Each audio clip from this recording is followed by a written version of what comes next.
Good morning, Dr. Barbara Johnson, and how are you this morning?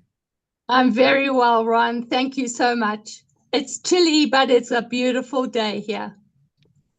Yeah, for us, it's quite nice. It's nice and drizzling and so on. But I cannot believe you on chapter 8, the last chapter of the book, Wimp to Warrior. So anybody listening or wants to know more about Wimp to Warrior, or even the previous book that we done, Yes, Yes, You, these books are, it's not about reading, it's about studying and figuring out, yeah, how can I better myself in my own journey? And why don't you just say yes? It is on Amazon, download it, and you'll find a lot of tips of being a better person of self. So, Barbara, in chapter 8, I want to start off with the first question. You return to the WAQ, the TADOL, the 8 Dimensions of Life Wellness Assessment Questionnaire. Why was it important to revisit this assessment at the stage of the book? Well, Ron, the whole concept of the 8 dimensions of life is that people don't have to figure out where their personal growth is. It is helpful to read and study this book, like you mentioned, regarding the fact that I've already outlined the 8 dimensions of life. And the concept of this book is a beginning, a middle, and an end. And we come to the place of the end. And what I have done with the end is I have allowed my reader to revisit the wellness assessment questionnaire based on the 8 dimensions of life. The beauty of this is that it is a measurable mirror reflection of the growth of the human being that started the book, studied the book, did the work for themselves, and it becomes evidence, Ron, of their personal evolution. Fantastic, Barbara. And it just reminds me, even if it's a book, every book has got a beginning, the middle, and the end. You cannot start with the end and figure out what the beginning is going to be. You have to start with the journey on your roadmap. It's driving your car. If you want to go from Joburg to Cape Town, you have to make sure that your car is serviced. Make sure that everything is done for your journey. Because what happens if something breaks down? And that's where the journaling comes in so important about these books. And you teach on this. And by the way, Barbara, you're writing a course and I'll put that also on there. And if you go in and click below, you'll see there's a link where you can get your guide on free journaling. How awesome is that? So question 2, Barbara, is when readers compare where they were in the beginning of the journey to where they are now, what kind of emotional response are you hoping they can experience? Oh, wow. It is such a big place to be in. We're not taught this, Ron. We're not taught that we have so much depth to ourselves. We are kept at the surface. Just like the iceberg, all you see is the top tenth. What about the 9 tenths below the water? So the emotions get stirred. Why? Because this book is about finding the darkness of ourselves, the place that we don't know. And darkness not necessarily is a bad thing, Ron. It's just the unknown. And if we give ourselves permission to explore ourselves as full, balanced human beings, the emotions can be joyous. They can also be difficult because there can be a time when there's a little bit of fear. Do I want to know who I really, really am? Am I prepared to awaken to this place of love and gratitude? If I haven't had the sense of love and gratitude in my life before, what will the neighbors say? What will my family say? That I've changed, that I'm unavailable, that I am not the same person. It's wonderful. It's wonderful to grow. It is wonderful to face that which we do not know about ourselves. That realization, that deep self-recognition of knowing who I am at the core of myself and knowing who I want to become.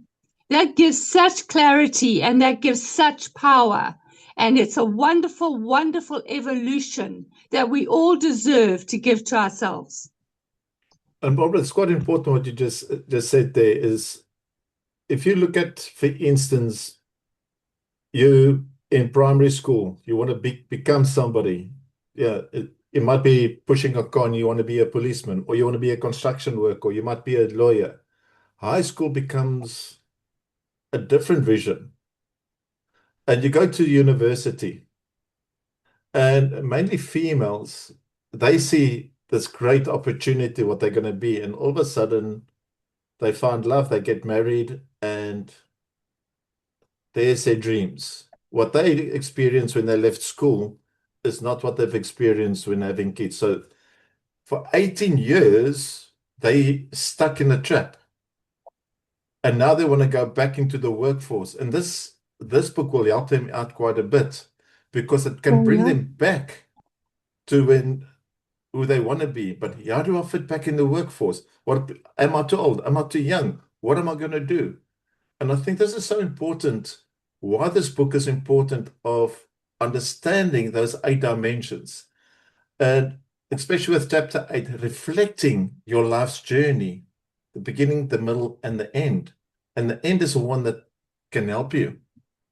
So, you know, Ron, here's the irony of this whole conversation that we're having about the 18 years that a woman is in the motherhood, marital home situation. The research is telling us staying home now until the age of 30. So that 18-year window has expanded almost twice in length. What then does the lady of the house do when she realizes that now she has an empty nest syndrome going on? Now she's got to find a way of finding purpose back in her life. How does she go back into the marketplace if that's her desire and wish? 8 dimensions of life assists everyone and anyone. We don't even have to consider just the lady with the 30-year maternal phase. It's about every single one of us, Ron. Right through our life process. At 72, I am still processing life change, and I'm still processing reinventing myself. It doesn't stop.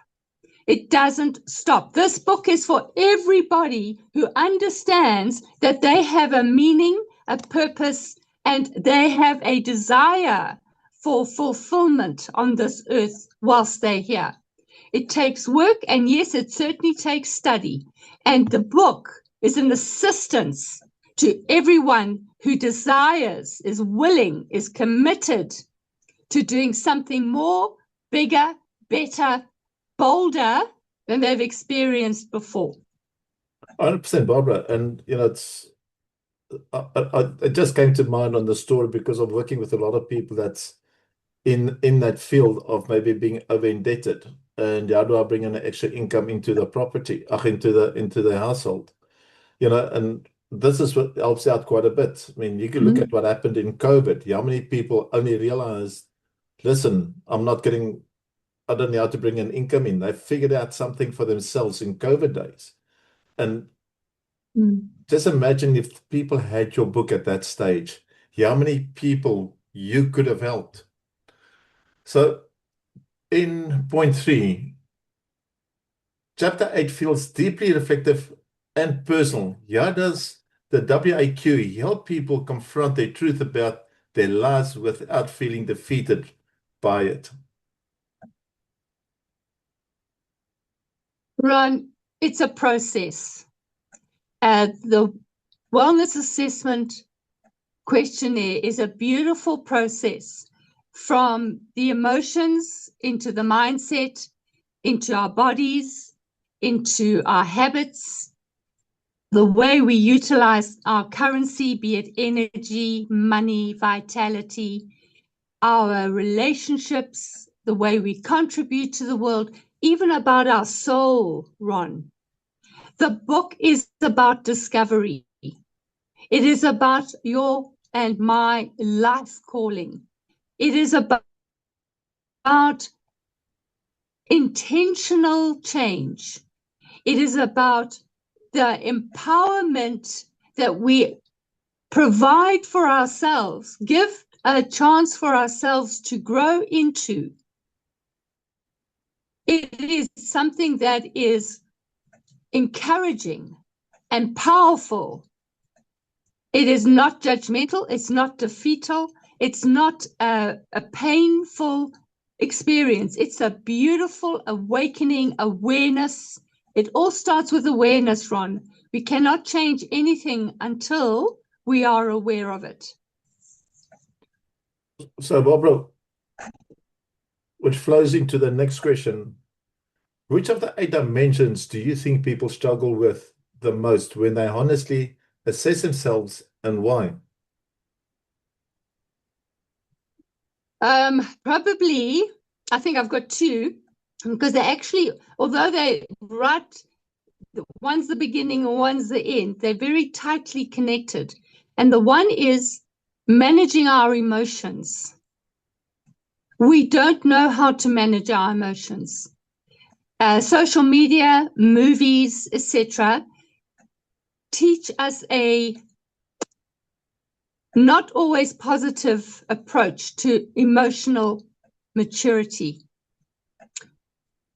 So we are having to challenge ourselves, always challenging ourselves from the perspective of, so what is new? What is happening now? But what is it based on? And it's based on our conditioning. And until we challenge our conditioning to know that we are bigger human beings than we've ever been educated into, that we have the opportunity of bringing to the world only that which I have to bring. That is a huge life task, and it's a huge life responsibility. And not many people want to go there. But with those people who are committed to self-personal development, committed to time and effort, those people find that they have a big heart, a big beingness, a big becomingness. And that leads me to the second part of the questionnaire of the 8 dimensions of life, and that is the one of soul. Too many people come to the soul part and think, oh, I don't know about soul. How do I know about soul? We're taught religion. We're even taught spirituality, but we're not taught about soul. And for me, soul is eternal. For me, soul is the eternal storehouse of life, energy, past, present, future. How will we contribute to that? So those 2 are the pieces that I think people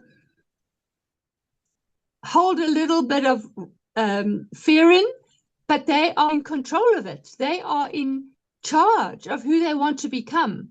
And the beautiful piece about this book is that it takes it into a gentle process, easy, simple, little questions that just awaken and spark the imagination and the questioning and the wonder of life itself. Barbara, the question comes in by just asking, what type of questions do you have to ask yourself when you start putting your soul or whatever, it doesn't matter, in any of those 8 dimensions? What question would you start off with? I suggest people buy the book. They're there. All 10 questions are there. Correct. But, as I said, and one of the things is, and you're 100% correct, buy the book, the questions are there. But you cannot just buy the book if you don't going to write it down, because that becomes your roadmap. Because what you see, you start reflecting, because it starts sitting in your subconscious, because you can start looking at and you can start building your own story of your own life's journey. And this is what's important about the book.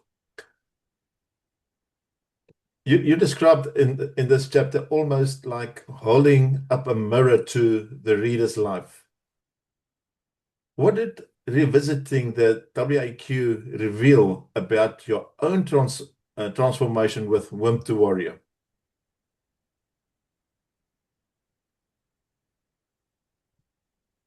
Ron, it's not about perfection. It's just about consciousness.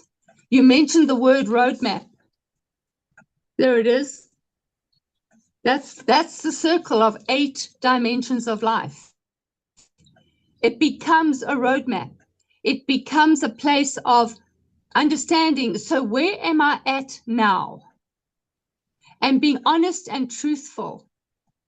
And when a person has plotted in the circle where they are at, they also get a reflection of where they are able to grow into. That visualization, Ron, is so powerful. It brings people back to themselves.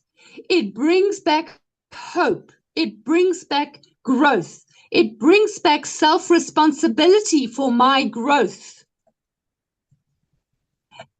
The consciousness is about where I'm at and what is the possibility of my growth. And growth doesn't end.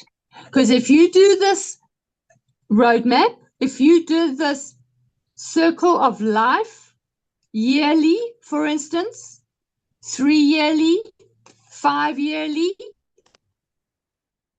you will always find that you are in a different position in your life, because life has life circumstances that challenge us, evoke us, provide place for growth.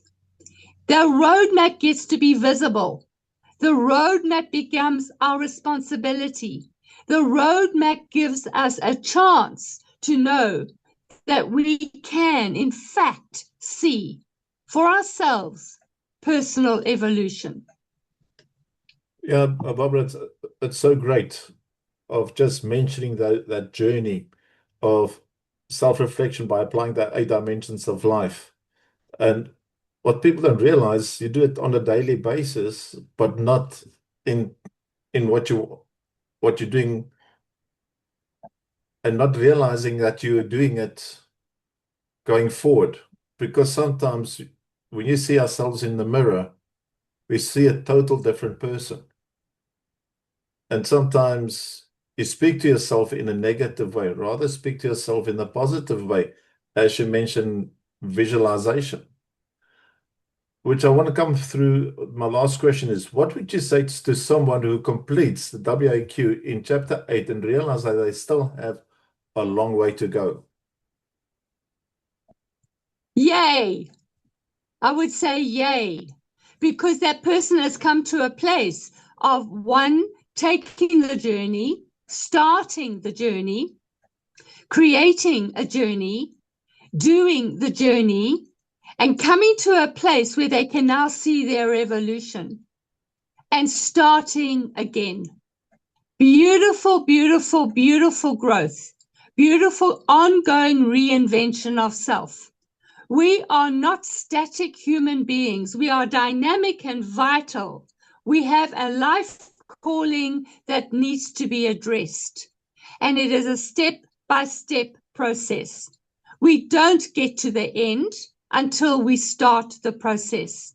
Some of us don't even get a glimpse of what the end looks like. But from our own life experience, Ron, I've come to notice that even, and because of the drama, the pain, the difficulty, the falling into the well, if you will, that it is in those places, in that darkness, in that place of uncertainty and confusion, that the most incredible creativity, purpose, meaning can come into the light, can come into our lives, can be created for ourselves, because we're not born to dig in the mud of the darkness of the well. We're born to rise up onto the earth, into the sunshine, into the wonders of life itself. We are born to reinvent ourselves ongoingly as human beings. Because, Ron, that is our contribution to soul evolution.